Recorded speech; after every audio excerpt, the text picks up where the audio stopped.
it's a moment to step back and really rethink. We set up a new world order after World War II. We're now in a different world than we were then.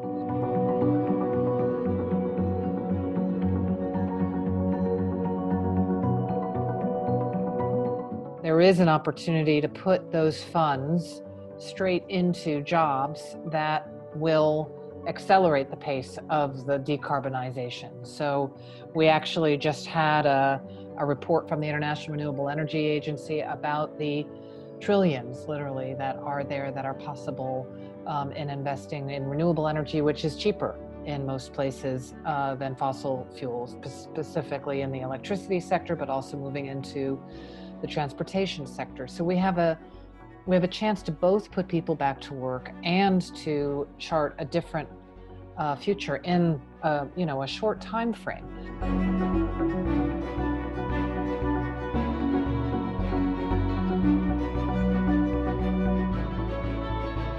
Dealing with climate change isn't a luxury.